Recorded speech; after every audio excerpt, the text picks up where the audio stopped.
me escucho aquí. Ahora, ok, perfecto.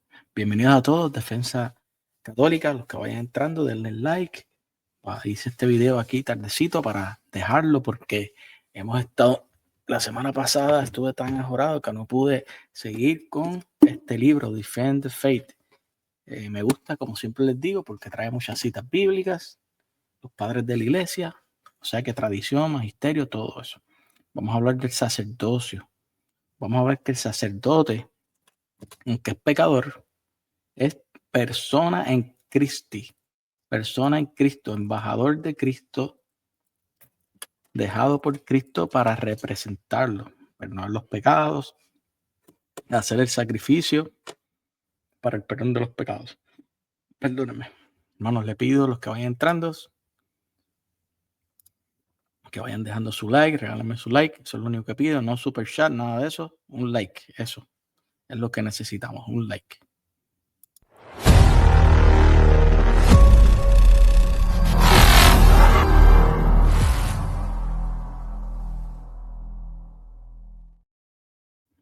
Vamos a comenzar aquí.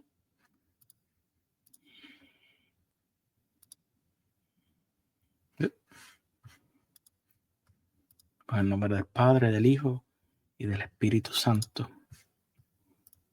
Aquí estamos. El sacerdocio. La primera objeción, todos somos sacerdotes. Esto sí yo lo he escuchado de los hermanos protestantes. No existe un sacerdocio ordenado distinto, separado y aparte del laicado.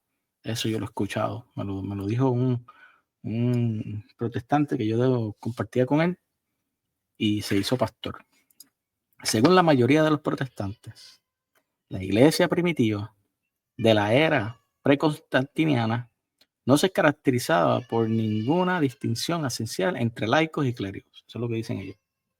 No existía una estructura jerárquica de los obispos. Yo he estado hablando últimamente de esa jerarquía con San Ignacio de Antioquía y sí, la iglesia sí tenía jerarquía.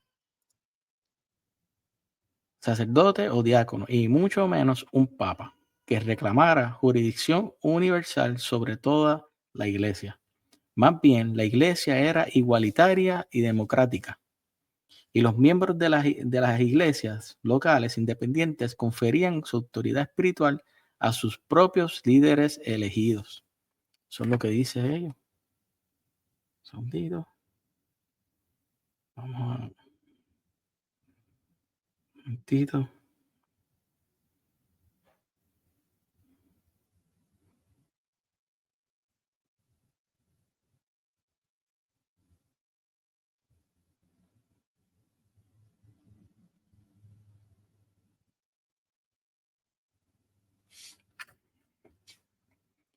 Quienes defienden estas opiniones suelen basarse en 1 de Pedro 4, 1, 3, 2, 5 al 9, que dice, y como piedras vivas, sed edificados como casa espiritual, para ser un sacerdocio santo, para ofrecer sacrificios espirituales aceptables a Dios por medio de Jesucristo. Pero vosotros sois linaje escogido, real sacerdocio, nación santa, pueblo adquirido por Dios, para que anuncies las maravillas de aquel que os llamó de las tinieblas. Se sostienen que Jesús no solo es un sumo sacerdote del Nuevo Testamento, sino también el único sacerdote. Su pasión y muerte en la cruz es el único sacrificio para los cristianos. Eso es lo que dicen ellos. Por lo tanto, cualquier otro supuesto sacerdote que ofrezca sacrificios materiales como la Eucaristía es innecesario. Eso es lo que dicen ellos para rechazar lo que el Señor les dejó. Hermanos, los que estén por aquí, les invito a registrarse.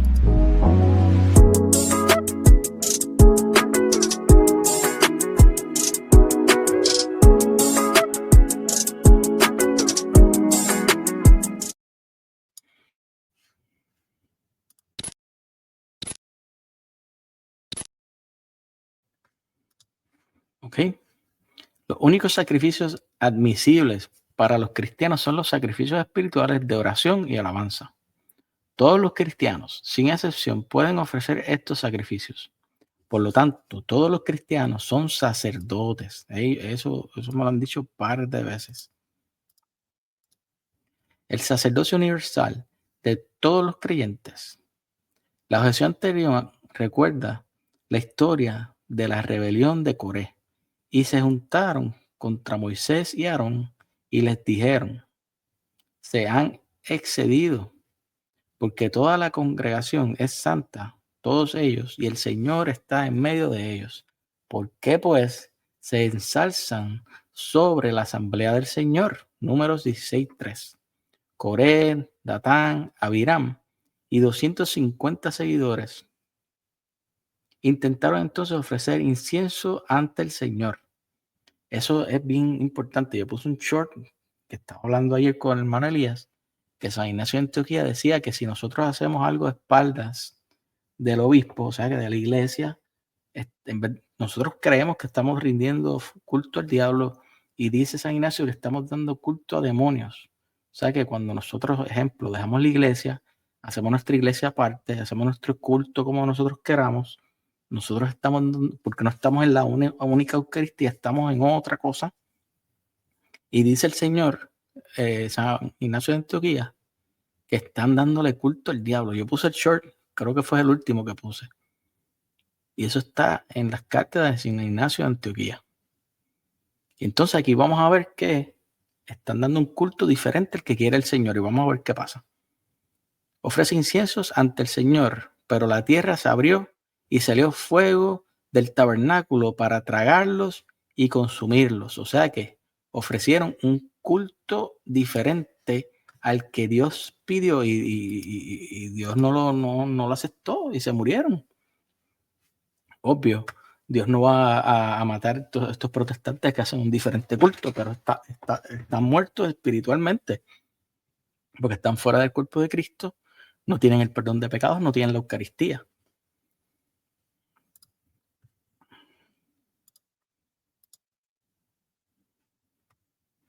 Ok. Dios mostró que estos hombres no debían ofrecer incienso, a pesar de que todo el pueblo de Israel, según Éxodo 19:6, era riestas. San Judas nos dice que algunos cristianos de su época, a pesar de que 1 de Pedro 2:5-9, eran culpables del mismo pecado cuando declara, ay de ellos, porque siguen el camino de Caín y se abandonan por lucro al error de Balá y parecen en la rebelión de Coré. O sea, que trajeron esto de que ofrecieron un culto diferente. O sea, que ofrecieron un culto diferente, diferente al que Dios dejó, que fue la Eucaristía, es un pecado. Los hermanos protestantes no lo saben. Nosotros los católicos tenemos que enseñarles que este es el único verdadero culto dejado por nuestro Señor Jesucristo. Ahora mismo pues lo rechazan lamentablemente. Hermanitos, les pido un like.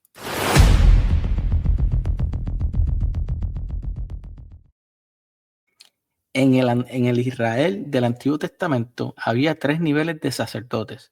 El pueblo de Israel en su conjunto, Éxodo 19:6, los sacerdotes ministeriales escogidos de la tribu de Leví, números 3:5, y el sumo sacerdote, Éxodo 31:30. Este modelo de 3 niveles del sacerdocio se trasladó y reflejó en el pueblo de Dios del Nuevo Testamento, la Iglesia Católica. Los sacerdotes universales son ahora todo el cuerpo de los bautizados. Primera de Pedro 2, 5 al 9. Los sacerdotes ministeriales, los sucesores ordenados de los apóstoles, Romanos 15-16, y el sumo sacerdote es Jesucristo, Hebreos 3:1. Por lo tanto en el Antiguo como en el Nuevo Testamento, el hecho de que todos los creyentes fueran considerados sacerdotes no impedía la existencia de un sacerdote ministerial independiente. Es católico romano. Dice aquí, culto a María es un culto diferente. Sí, pero acuérdate que estamos hablando de un culto de adoración, no un culto de hiperdulía. Un culto de adoración, acuérdense que ustedes, Martín Lutero fue excomulgado del pueblo de Dios y Jesús lo apoya. eh, y él cambió el culto. El culto que Dios dejó fue la Eucaristía. Entonces ustedes se fueron a hacer otro culto. Entonces ese es el problema que había, que estábamos leyendo. Y lo que dice San Ignacio, que el que hace algo a espaldas del obispo, o sea que un culto, un bautismo, whatever, le da culto al diablo. Eso dice San Ignacio en Antioquía. Vean el shirt. Quemar incienso de estructuras de yeso es un culto diferente. No, nosotros no lo hacemos a las imágenes. Eso puede ser una veneración, ¿cómo se llama? Veneración, oh my God, absoluta o relativa. O también adoración absoluta o relativa. O sea, lo que quiere decir que no se le da la veneración a esta imagen, no se le una foto, una imagen de San Pablo. Mi mente, cuando yo la veo, me traslado a San Pablo y yo venero a San Pablo, no esto, porque esto se rompe. Pero pues a los hermanos protestantes le han enseñado herejías iconoclastas y ellos están en su mente de que pues adoran imágenes, etcétera, etcétera. Ellos no saben qué es adorar. Acuérdate que no saben qué es adorar porque para ellos adorar es cantar, bailar y eso ya es adorar para ellos. ¿Qué dice? Digo, en la Iglesia Católica, con su sacerdocio jerárquico ordenado, que los laicos pueden ser verdaderamente un sacerdocio de todos los creyentes. Es la Iglesia Católica la que anima a sus miembros a tomar su cruz, a beber su copa, a ofrecer sus sufrimientos como víctima y a ayudar a los huérfanos y a las viudas y a abstenerse de las impurezas del mundo y a dar limosna. Estos se consideran actos de verdadero culto y sacrificios aceptables y agradables a Dios. Filipenses 4:18.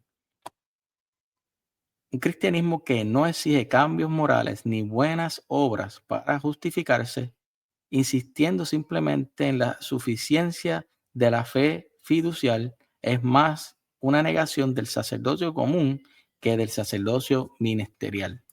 Manito, les pido que me den su like.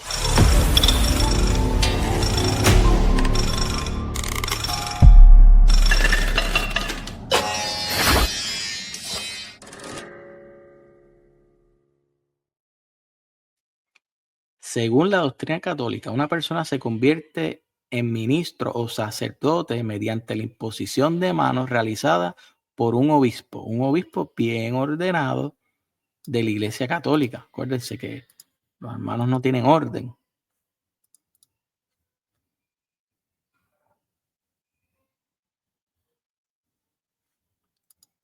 Hermano, ¿qué es adorar para usted?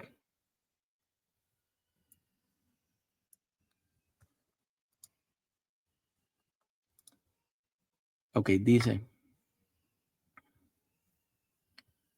quien simultáneamente recita las palabras solemnes de consagración contenidas en los respectivos ritos de ordenación para diácono, sacerdote y obispo.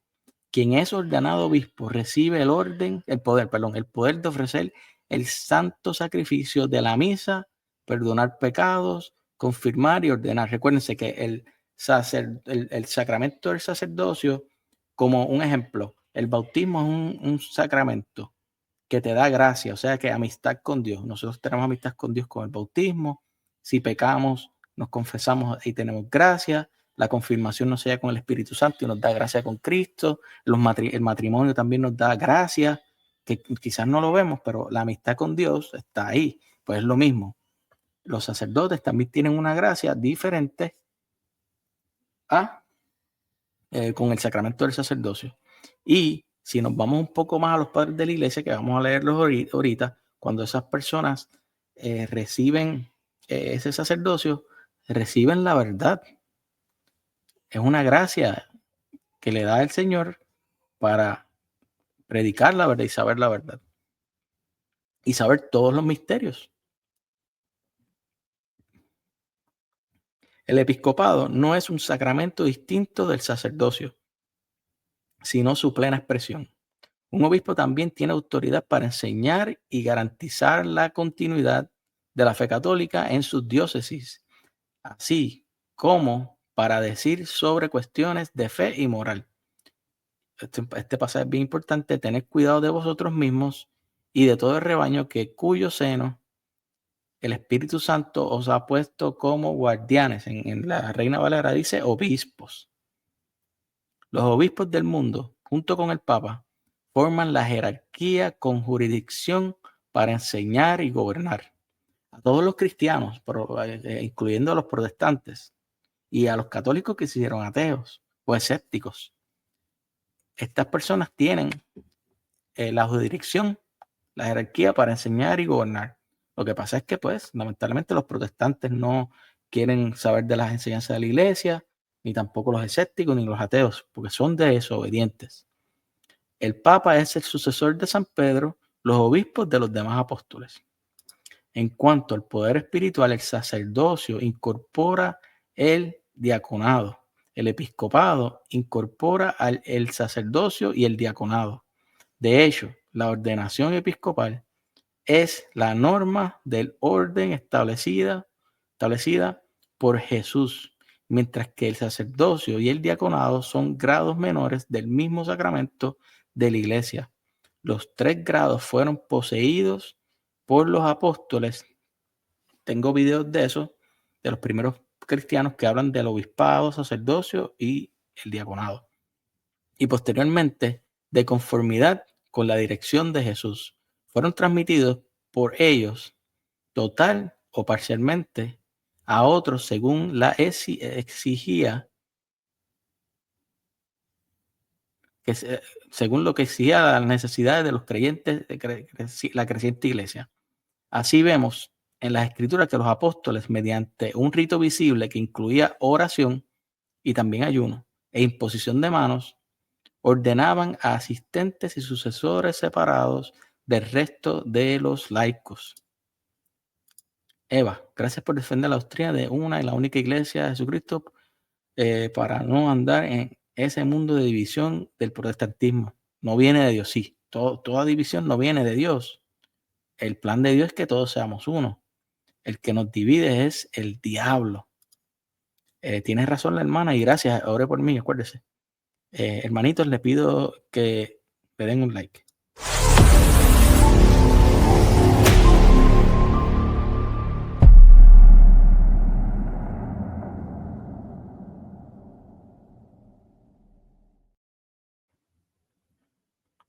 Ahora vamos un momento a la Biblia, Hechos 6:3-6.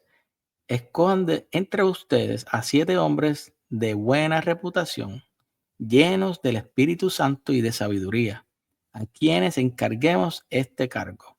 Los presentaron ante los apóstoles, quienes, después de orar, le impusieron las manos. Nosotros tenemos bueno, realmente nosotros no somos ministeriales, no somos diáconos, ni sacerdotes, ni obispos, pero esas personas, el orden, porque una persona que no tiene orden no puede hacer los sacramentos, no puede hablar de Cristo. Nosotros como católicos, cuando nos bautizaron, pues la iglesia nos dijo: ustedes son profetas, reyes y sacerdotes. Cuando nos hicieron la confirmación, dijeron: ve a predicar. O sea que nosotros estamos no como un sacerdote, pero nosotros somos laicos ordenados. Nuestro deber como católicos es predicar. Yo estaba fallando eso, pero ya no. Ahora yo estoy aquí y estoy muy contento porque le puedo dejar estos videos a mis hijos para que tengan esa guía. Es bien importante nosotros guiar a nuestros hijos, porque ellos se van a encontrar con un mundo ateo, un mundo escéptico, un mundo protestante. Pues, ¿qué va a pasar? Pues nosotros como padres tenemos que dejarle la enseñanza para cuando no estemos. Por eso yo hago estos videos. Hechos 13:2-4. Mientras adoraban al Señor y ayunaban, el Espíritu Santo dijo: apártame a Bernabé y a Saulo. Vieron que Saulo fue enviado, no como dicen los hermanos, que él le llegó el Espíritu Santo y comenzó a predicar y nadie los envió. Aquí claramente, Hechos 13:2-4, él fue enviado para la obra a la que los he llamado. Bendiciones, David, un abrazo grande. Luego, después de ayunar y orar, les impusieron las manos y los despidieron.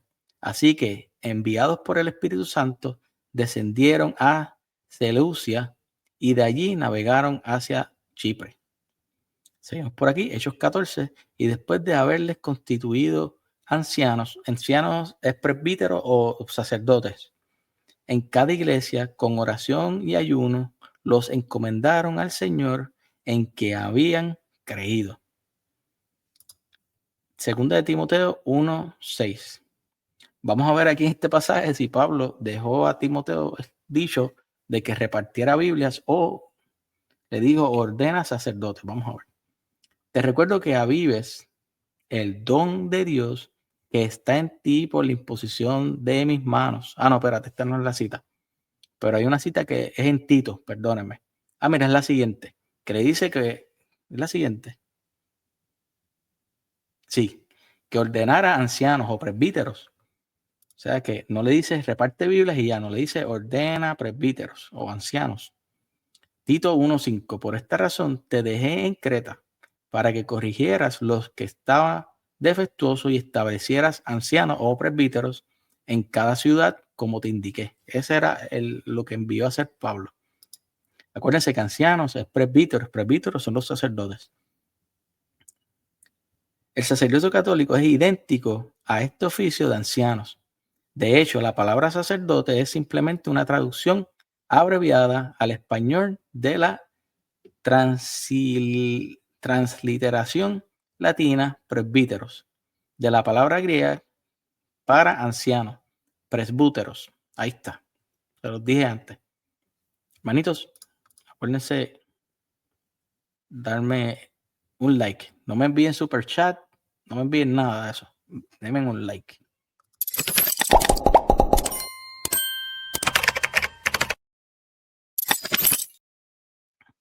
Los versículos anteriores dan testimonio del cumplimiento de una profecía pronunciada por Isaías siglos antes sobre la conversión de los gentiles, cuando dijo: y traerán a todos vuestros hermanos de todas las naciones como ofrenda al Señor en caballos, carros, literas, mulos y dromedarios, a mi santo monte Jerusalén, dice el Señor. Así como los israelitas traen su ofrenda de cereal en vasijas limpias a la casa del Señor. Y también tomaré de ellos para sacerdotes y levitas, dice el Señor. Isaías 66. Ahora vamos a la segunda objeción. Y después vamos a los padres de la iglesia. Acuérdate que siempre tratamos de hablar mucho de los padres de la iglesia. Mira, aquí hay una pregunta. ¿De dónde viene la palabra papa en la Biblia? Mira, la palabra papa, te lo voy a contestar rapidito, no es el tema. La palabra papa significa padre y lo puedes conseguir en Isaías 22, que dice que a la persona que se le entregue las llaves del reino de los cielos, ese va a ser un padre. Va a ser un padre para esos creyentes. Entonces el papa para nosotros es nuestro padre, nuestro padre. Y acuérdate que eso es para el pueblo, el nuevo Israel, la iglesia católica. Por los que están en contra, es su padre también, pero están enojados con él y no quieren obedecerlo. Segunda objeción, parece que los hombres específicos fueron apartados y ordenados para desempeñar funciones especializadas, pero estas funciones no eran de naturaleza sacrificial para calificarlos como sacerdotes. Eran simplemente ministros de la palabra de Dios y sus sacrificios eran oración y alabanza. Lo he escuchado de los hermanos protestantes, me imagino también que ustedes también. Seguimos por aquí. Para ser justos, cabe reconocer que la palabra griega hiereus, usada para describir al sumo sacerdote judío, solo se usa en el Nuevo Testamento con respecto a Jesús. Por esta razón, los protestantes sostienen que Jesús es el único sacerdote del Nuevo Testamento y que quienes son ancianos o supervisores no ejercen ningún oficio sacerdotal. La cuestión de si el clero cristiano ordenado en el Nuevo Testamento constituía un sacerdocio depende de si el sacrificio eucarístico de la misa forma parte del auténtico culto cristiano. Esto fue reconocido por el Concilio de Trento. Vamos a ver qué dice el concilio. El sacrificio y el sacerdocio están, por ordenanza de Dios, tan unidos que ambos han existido en toda la ley. Por lo tanto, si bien en el Nuevo Testamento la Iglesia Católica recibió por institución de Cristo el santo sacrificio visible de la Eucaristía, también debe confesarse que en esa iglesia existe un sacerdocio nuevo, que eso mayormente lo dice Hebreos, un sacerdocio nuevo, visible y externo, en el que se ha trasladado el antiguo. La profecía de Malaquías en el Antiguo Testamento predijo que el sacerdocio y los sacrificios judíos serían reemplazados por los gentiles.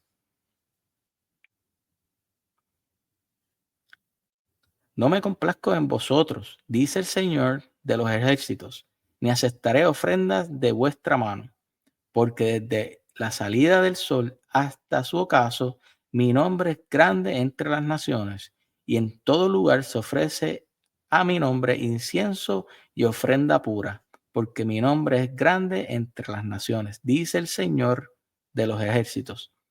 La Eucaristía se celebra todos los días en todo el mundo. No sé cuántas misas se celebra, pero eso hubo una estadística hace poco.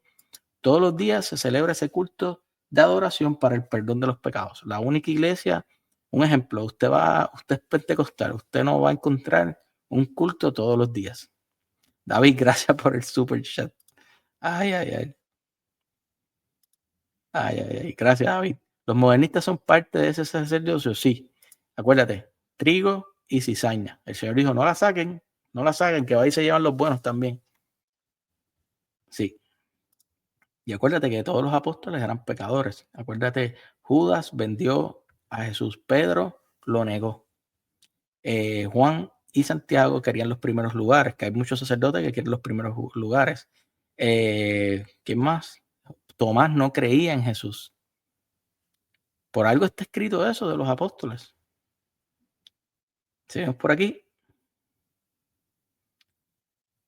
¿Dónde me quedé? Aquí. Este sacrificio gentil de una ofrenda pura se inauguró en la última cena, cuando Jesús consagró el pan y el vino en su cuerpo y sangre. Acuérdense que Jesús, antes de hacer este sacrificio, le lavó los pies. Y si usted busca en el Antiguo Testamento, los sacerdotes siempre se lavaban antes de llevar a cabo el sacrificio. Eso está en el capítulo de Juan. Si no me equivoco, es el 15.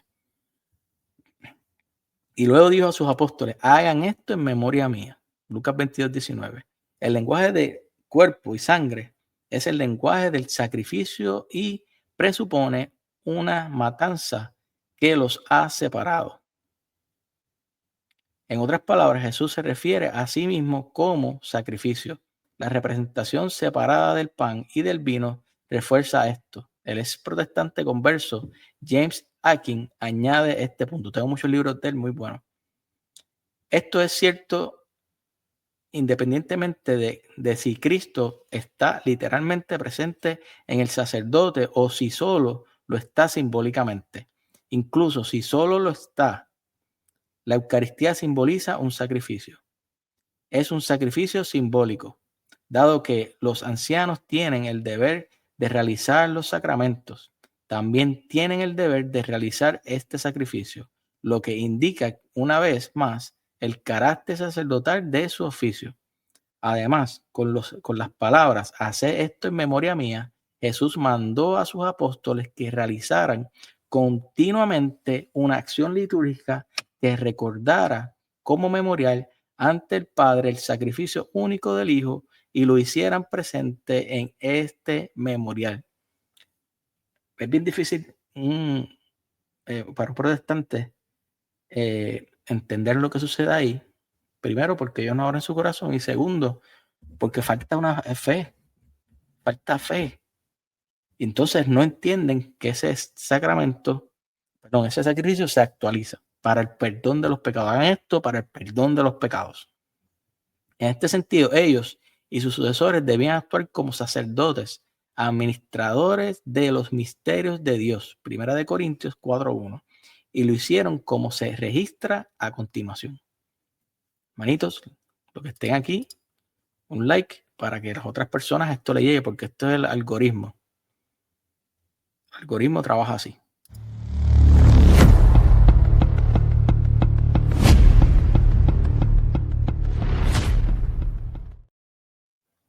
Esto es cierto independientemente de no, esto ya lo dimos.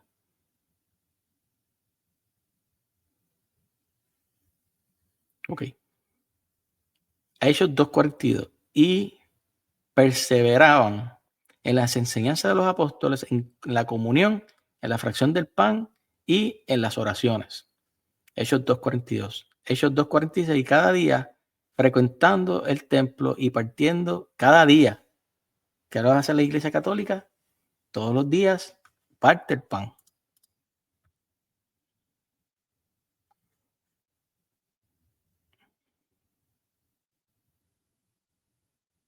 Sí, pero sí, Moro hizo una pregunta, pero acuérdate que él lo está haciendo. Moro está preguntando ahí. Yo le he contestado un par de preguntas, pero él pregunta eso para desviar la enseñanza a él, porque él no quiere. Acuérdate que el enemigo actúa en nosotros y hace que desvíe la enseñanza a él, y eso yo no voy a caer con él. Si quiere él entrar cuando yo termine la enseñanza.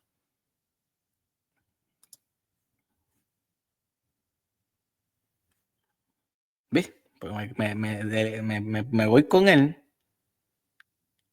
y no ¿qué padre apostólico enseñó acerca de la transubstanciación? Los protestantes son así, brincan, empiezan a preguntar, y uno le contesta y empiezan a preguntar, ya yo me los conozco.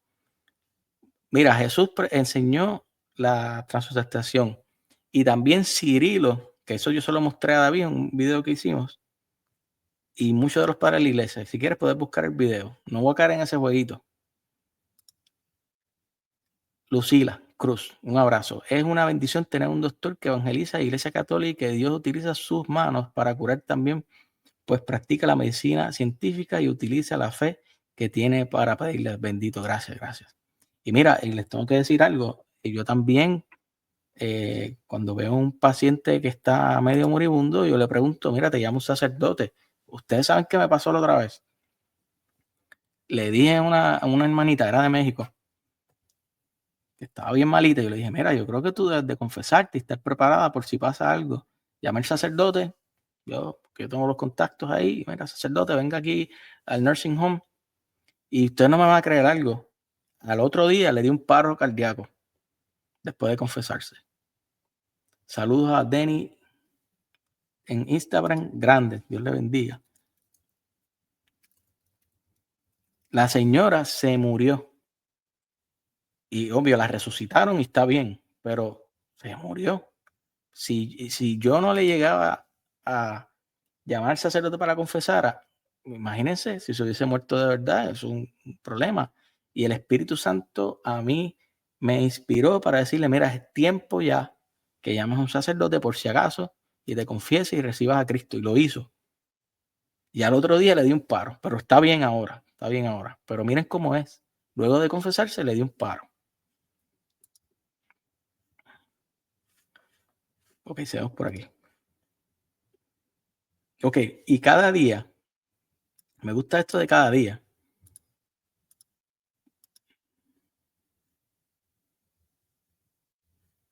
Frecuentando el templo y partiendo el pan en las casas, comían juntos con alegría y generosidad. Al estar presentes en la misa y participar del cuerpo y de la sangre de nuestro Señor Jesucristo, el sacerdocio común de todos los tiempos puede ofrecer el mismo sacrificio que Jesús, como sumo sacerdote, ofreció a Dios Padre. Pero eso solo es posible mediante el ministerio de un sacerdocio católico separado y válidamente ordenado. Por eso los hermanos no pueden ofrecer el culto. Para ellos eh, bueno, algunas iglesias ofrecen el pan y el vino, pero recuerden que ellos no tienen el poder, el orden por Dios, al separarse de la iglesia, a seguir a Martín Lutero, que fue excomulgado y fue sacado del cuerpo de Cristo, pues ellos no tienen el poder de convertir ese pan y vino en el cuerpo y la sangre de nuestro Señor Jesucristo como un sacrificio de adoración y como, como un sacrificio para el perdón de los pecados. RBC, qué bueno que estás aquí. Viva la Santa Iglesia única con la confesión que Jesús mismo instituyó. Un abrazo. Sí, mira, la hermana dice aquí, suena feo. El culto protestante es un culto a Satanás por ser falso.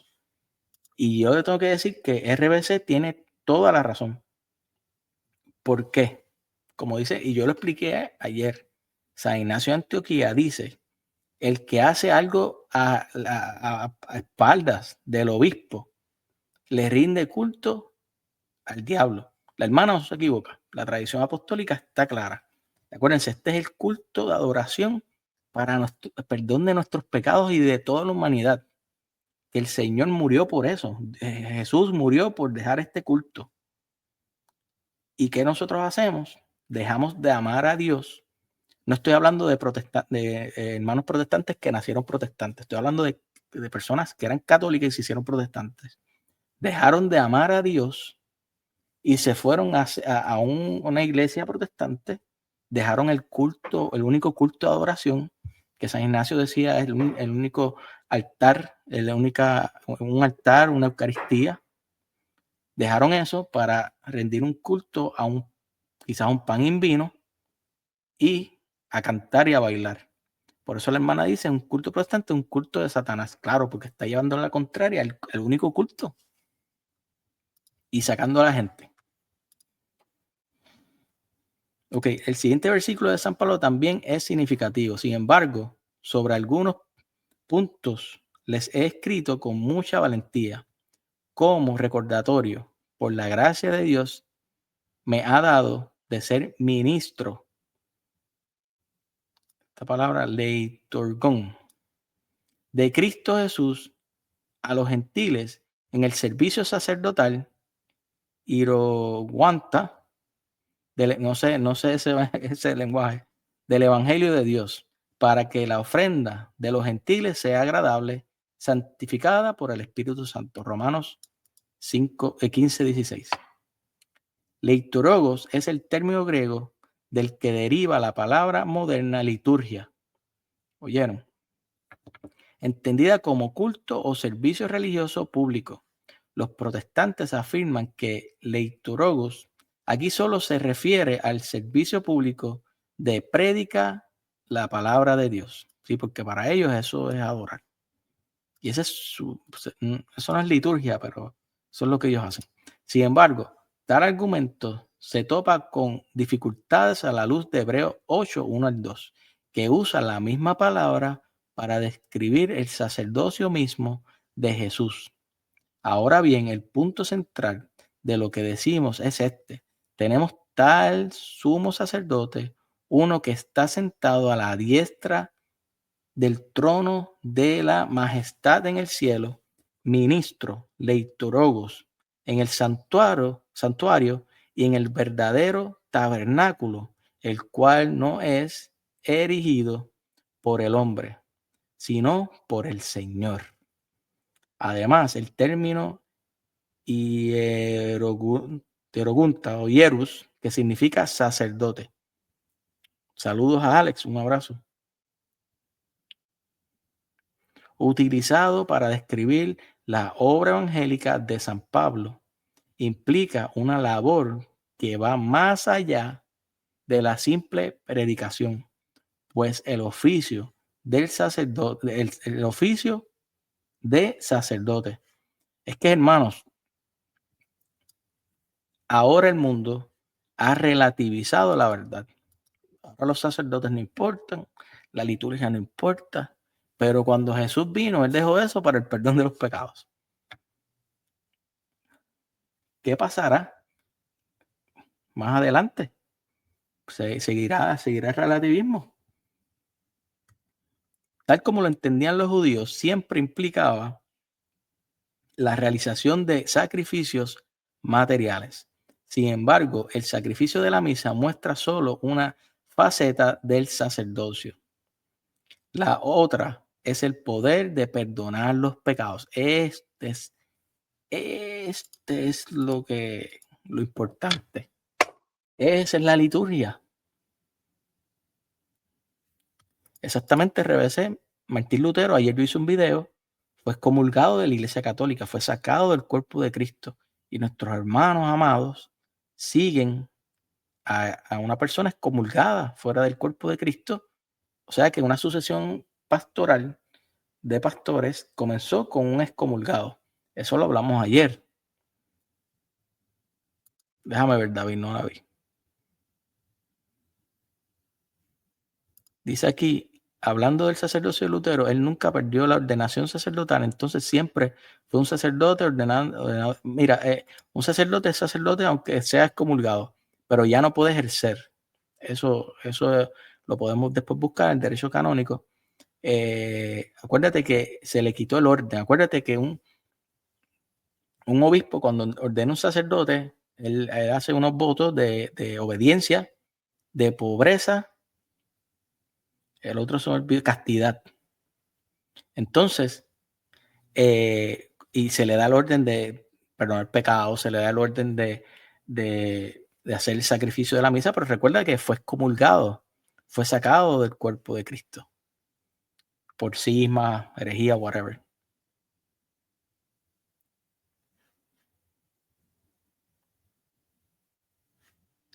Sí, pero Moro es sacerdote, pero no puede ejercerlo. No, acuérdate, ese también yo tengo un video y también podemos chequear el video de Leonardo Abdala, Depósito de la Fe, cuando, acuérdense, la sucesión apostólica, los padres de la iglesia decían que era verdad.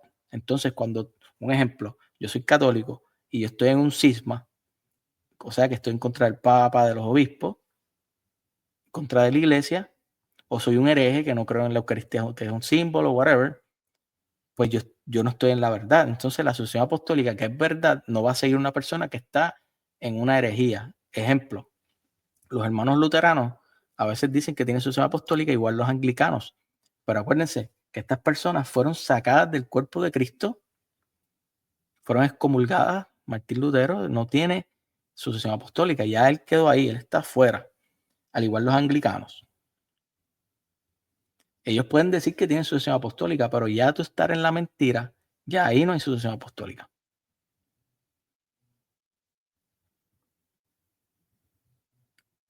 Sí, pero acuérdate, vamos a buscarlo aquí. Sí, pero él tiene el orden, pero mira lo que dice aquí, que lo hemos discutido.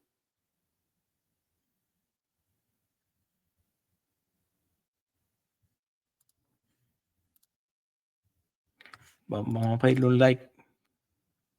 Un momentito.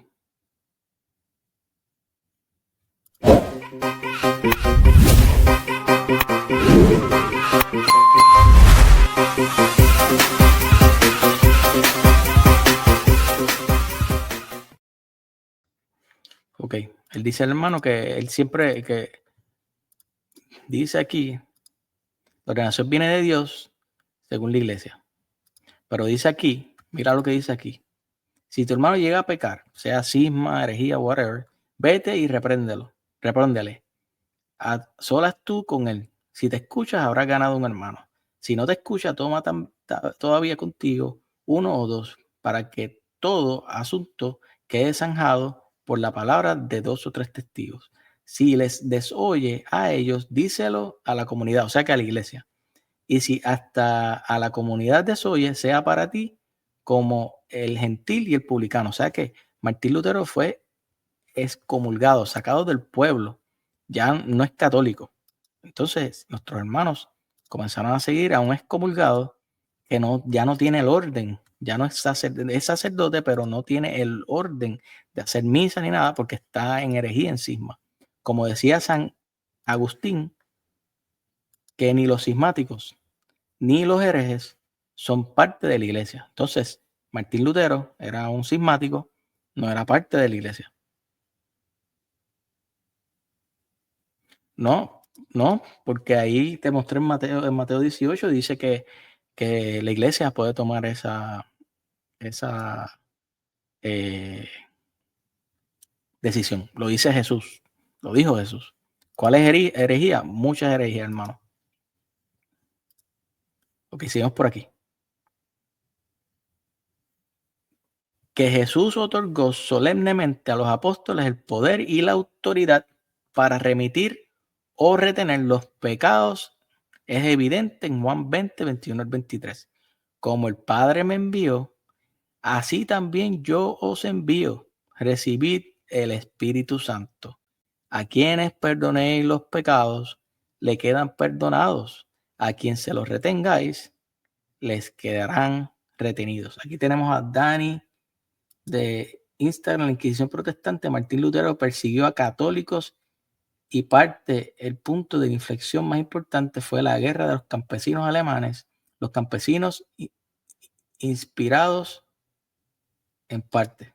Sí, y también la casa de brujas, eso no lo dicen.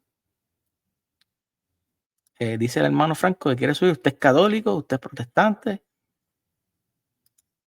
Sí, te puedo hacer subir cuando termine ya casi termino. Seguimos por aquí. Este versículo vemos que Jesús otorgó a sus apóstoles lo siguiente. Ajá. Ok. Ok. Pues ya me invitó. Yo te conozco, yo creo, ¿no? Quédate por aquí, ya mismo te lo envío. Misión. Como el Padre me envió, así también yo os envío. Poder, recibir el Espíritu Santo. 3. Discreción para ejercer o no este poder. Si perdonáis, si se los retenéis.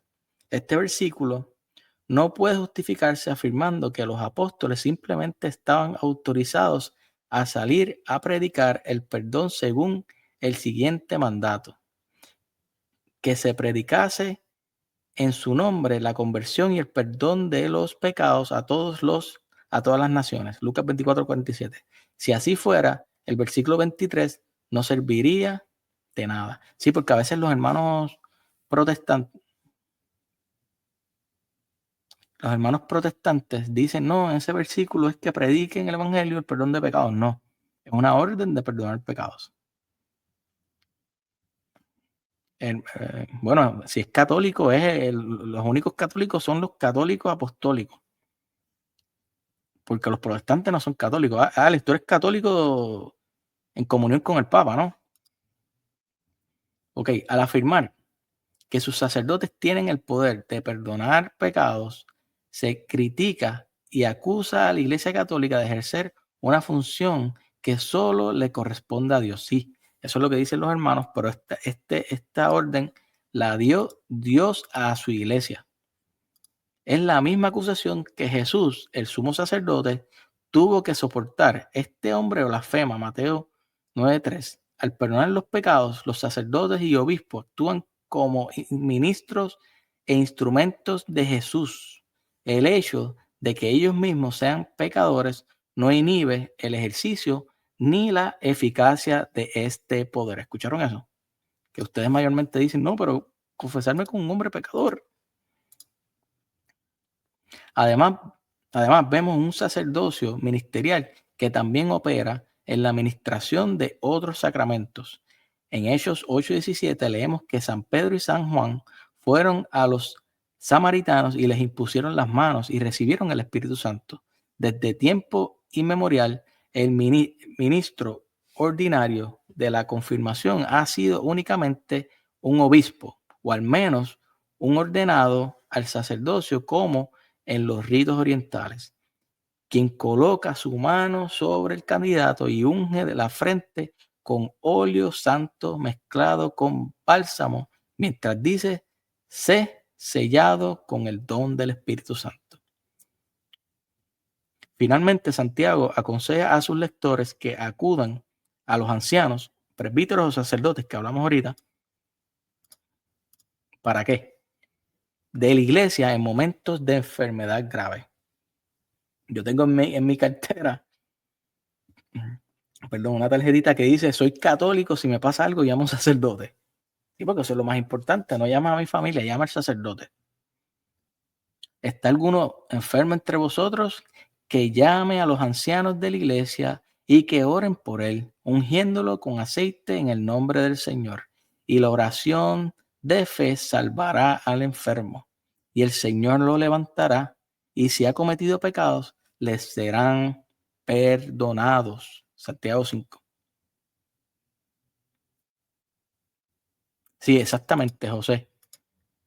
O sea que sí, Lutero era un sacerdote, no era obispo, no tenía el orden para ordenar a otras personas, además que quedó fuera de la iglesia, no tiene orden sacerdotal, fue catalogado como un hereje, cismático, y fue excomulgado, no tiene ningún orden. Y de esa excomunión salieron todos los hermanos protestantes, ahí es que viene la sucesión de los pastores de los hermanos protestantes. O sea, cuando usted vea un pastor, cualquier pastor, usted le pone la lupa. ¿Cuál es la sucesión de este pastor? Martín Lutero excomulgado.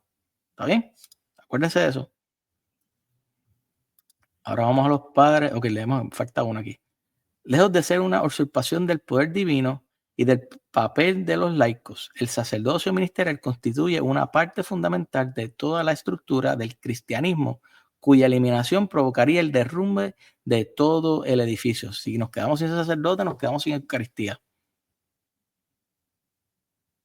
Sí, después te voy a enseñar la tarjeta, después la traigo, Eva. Eso la venden en todos los lados. Quería también leer antes de comenzar con los padres de la iglesia, o vamos a ir a los padres de la iglesia y después leer el catecismo. Vamos a poner el intro de los padres de la iglesia y vamos a pedirle oración por todas nuestras intenciones, que ellos oren por nosotros, que nosotros somos parte de la comunión de los santos.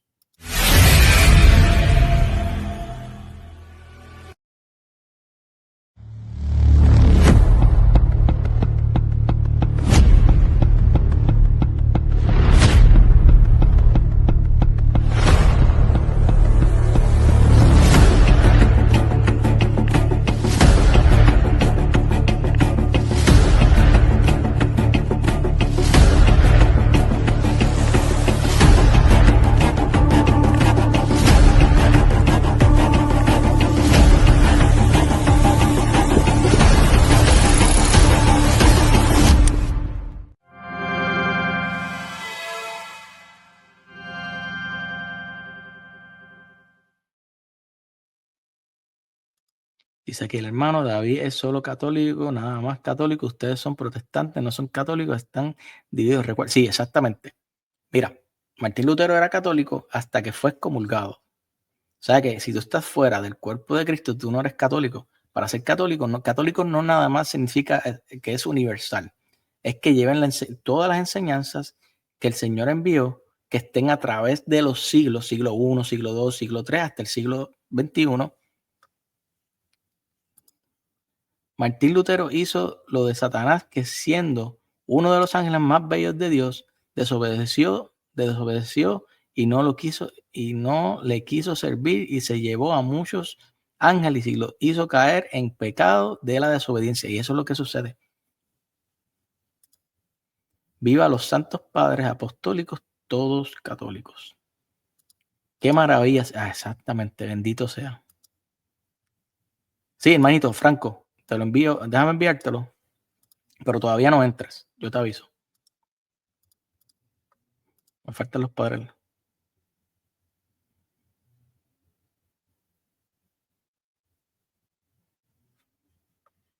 Sí, David, no se pierde, pero no se puede ordenar porque está fuera de la iglesia. El hermano hizo una nueva iglesia.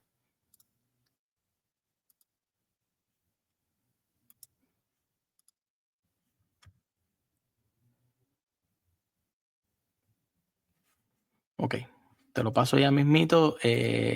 Primero va a entrar Alex y después entramos a Moro, a ver qué va a decir del tema, Moro. No empieces aquí a preguntar otras cosas o decir otras cosas y te voy a hacer preguntas. Papa San Clemente de Roma. ¿Qué dice ese Papa San Clemente? En el año 98, el sumo sacerdote se le asignan los ministerios propios. A los sacerdotes se les asigna un puesto propio y a los levitas se les imponen los servicios propios. El laico está sujeto a las ordenanzas para los laicos. Ahí está separando el sacerdocio de los fieles. San Ignacio de Antioquía, quien está dentro del santuario es puro, pero quien está fuera del santuario no lo es. En otras palabras, quien actúa sin el obispo, el presbítero y los diáconos no tiene conciencia limpia. Los que se van de la iglesia no tienen conciencia limpia. San Ignacio de Antioquía, carta a los esmirnianos. Todos debéis seguir al obispo como Jesucristo sigue al Padre y al presbítero como a los apóstoles. Reverenciad a los diáconos como reverenciarais el mandato de Dios. Que nadie haga nada que afecte a la iglesia sin el obispo. ¿Oyeron? No sea cizaña. Que se considere Eucaristía válida la celebrada por el obispo o por alguien a quien él designe. Uy, uy, uy. Donde quiera que aparezca el obispo, que el pueblo esté allí. No que nos vayamos a otra iglesia. Tampoco se permite bautizar ni celebrar el ágape sin el obispo. Pero lo que él apruebe, también eso agrada a Dios, para que todo lo que se haga sea seguro y válido. Tertuliano, año 208. Dice, la autoridad de la iglesia y la dignidad que corresponde a los santificados por Dios en la asamblea del orden han establecido una diferencia entre los ordenados y los laicos. Ahí está, mira, ya desde el año siglo III ya lo está explicando. No como dicen los hermanos protestantes que todos somos sacerdotes. Tan cierto es esto que a menos que los laicos también observen las reglas que corresponden a quienes son elegidos como sacerdotes, como habrá sacerdotes ya que son elegidos entre los laicos. San Gregorio de Niza. Este mismo poder de la palabra también hace al sacerdote venerable y honrable, separado de la mayoría de los hombres. O sea que no todos son iguales, como dicen los protestantes, por la nueva bendición que se le ha otorgado. Ayer era solo uno más de la multitud, uno más del pueblo. De repente se convierte en guía, presidente, maestro de piedad, instructor en los misterios ocultos. Misterios ocultos.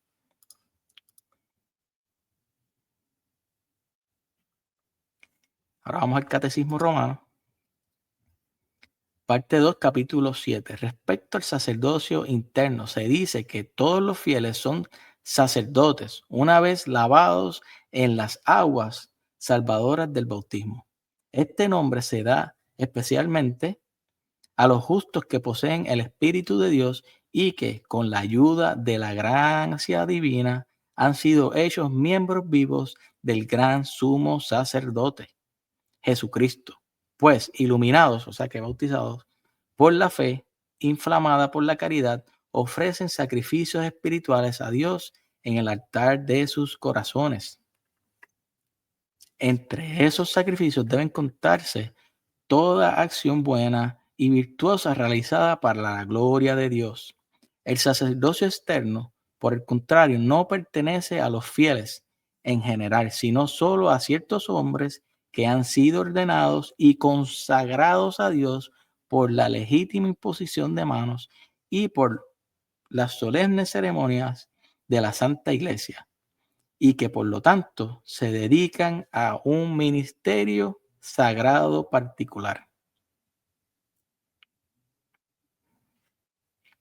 Catecismo de la Iglesia Católica, 1950, el 1547, el sacerdocio ministerial o jerárquico de obispos y presbíteros y el sacerdocio común de todos los fieles participan cada uno a una manera el único sacerdocio de Cristo. Si bien están ordenados el uno al otro, difieren esencialmente. ¿En qué sentido? Mientras que el sacerdocio común de los fieles se ejerce mediante el desarrollo de la gracia bautismal, una vida de fe, esperanza y caridad, una vida según el Espíritu. El sacerdocio ministerial está al servicio del sacerdocio común. Su objetivo es el desarrollo de la gracia bautismal de todos los cristianos. El sacerdocio ministerial es el medio por el cual Cristo edifica y guía incesantemente a su iglesia. Por esta razón se transmite mediante su propio sacramento, el sacramento del orden. Luis, saludos. Days forever. Dios le bendiga. Un momentito, que quiero decir algo aquí.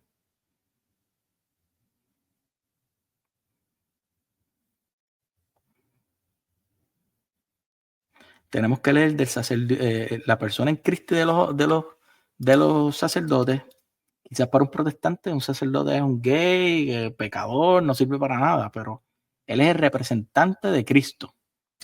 Acuérdense que también Judas era sacerdote, era obispo, era apóstol y falló.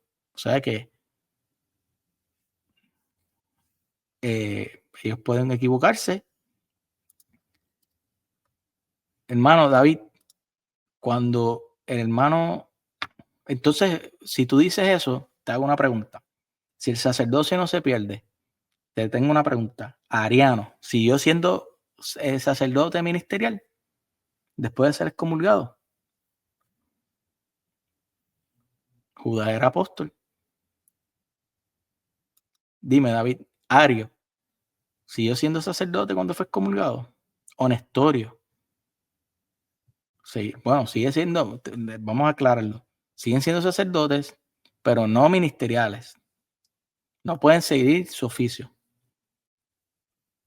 Ok, vamos a leer esto y vamos a pasar a los hermanos aquí.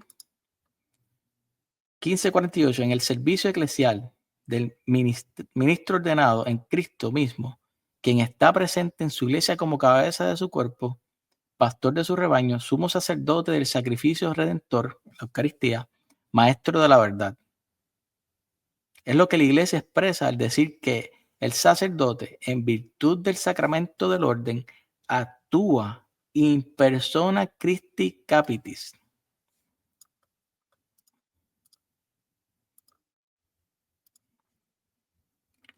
Es al mismo Cristo Jesús, sacerdote, a cuya sagrada persona representa el ministerio.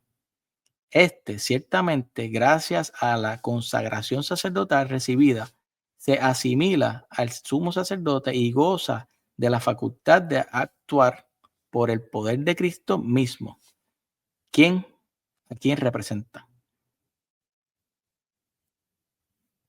Ok, dice aquí, Cristo es la fuente de todo sacerdocio, pues el sacerdote de la antigua ley era figura de él, y el sacerdote de la nueva ley actúa en representación suya. O sea que los sacerdotes actúan en representación.